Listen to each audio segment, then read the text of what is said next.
use a filmmaking term. You go for something a bit Brechtian, Okay. a bit. Yeah. You did Brecht in college, Yeah, a didn't long you? time ago. Yeah, but like something a bit alienating, something a bit where you don't expect it. So something like where it's like Yeah, that's what I mean.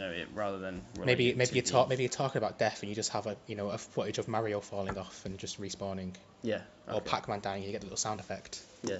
That sort of thing. But again, that's a future sort of thing. So we did the storyboarding. That was simple. We filmed it. How did you find the filming? That was easy enough. Yeah. Yeah. I thought I'd have to get used to moving the characters around a bit more, but that went a lot better than expected, actually. I know you did say you wanted to maybe re-edit it because in the Skyrim clip, the head jolts a bit. Yeah, it seems like you're waiting for a shot at the beginning. Yeah, and I guess that's what you don't want it to look like, Well, anytime you come into a shot in any film, Yeah. it's never the start of the scene. How many films do you see where someone wakes up in the morning?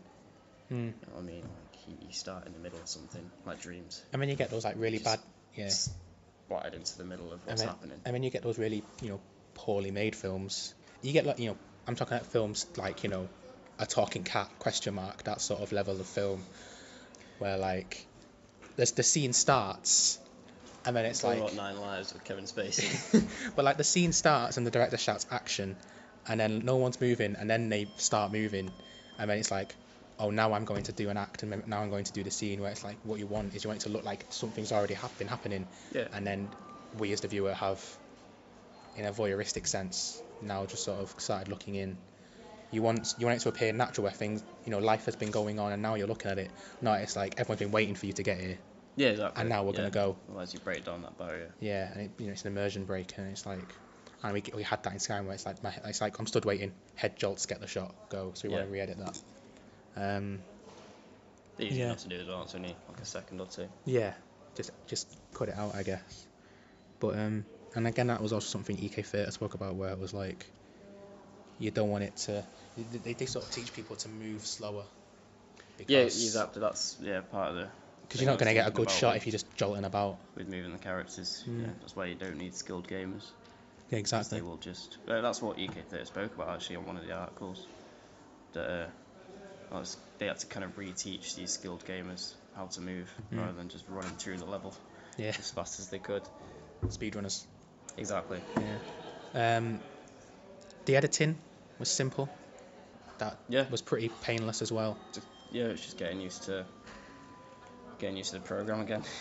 I mean, I guess it's just the software. A lot of what we've done so far has been semi-painless. I don't know if that's because of us and the way we've planned it out and gone about, doing stuff professionally, or I don't know. But I mean, there was we been a lot less stressful than pretty much any other process I've had with films. Yeah, which is nice, I guess. I mean, you don't have to worry about actors, apart from me, as well, which I guess is a big problem with filmmaking, I guess, because you have to. Yeah, specifically me. But well, no, because it's like. But I guess also, I've just been reading this book. It's called Machinima: The Art and Practice of Virtual Filmmaking. And they mentioned pretty early on in the book is that sometimes though an issue, which I don't think we've necessarily encountered yet, but something we might encounter in a more devised process, is that I'll actually just get the quote up. Some machinima have originated from games and virtual worlds that are not designed to allow for content creation, and subsequently, the producer is limited to whatever characters and sets exist within the 2D or 3D environment. So it's the idea that, what we want to achieve might not necessarily be possible because it's just not in the game. You're limited to games. Yeah, you're limited to what the game has. And what you know of games. Yeah.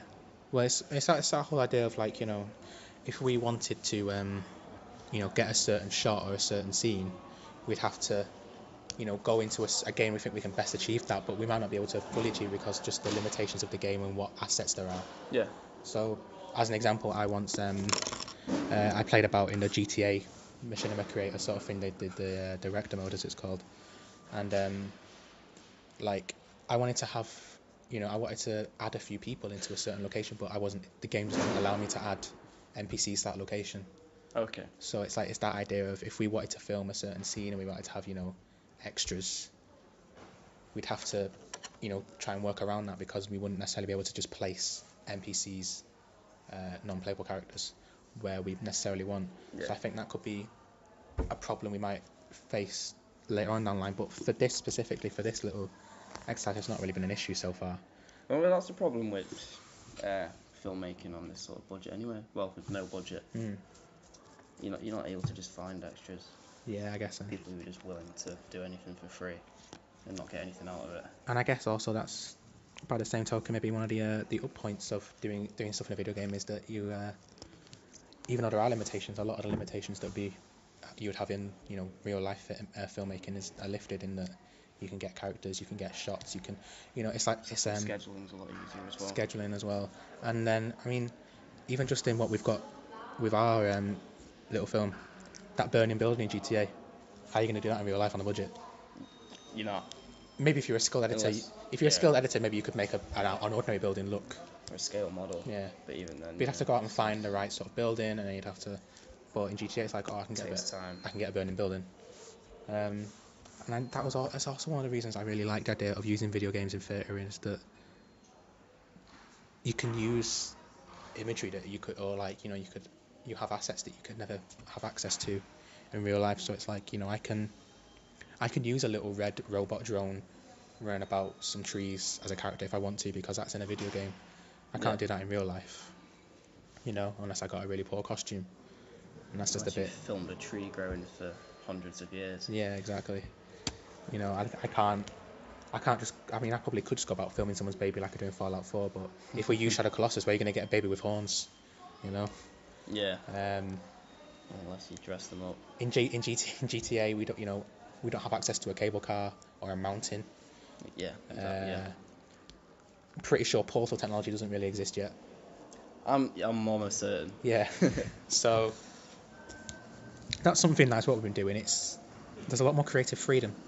Yeah, there really is. Which is nice. And then the last thing we sort of did is we did a rehearsal.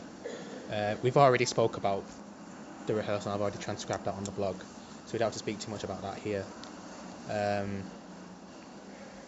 But how did you think about after we did the full rehearsal and we got after the last sort of audio clip that we recorded, we figured out a way to rehearse it and a way that we liked it, and the actual video clip that I will upload to the YouTube channel, we're actually quite happy with. Yeah. As an early starting point. How did you feel about the rehearsals in the end?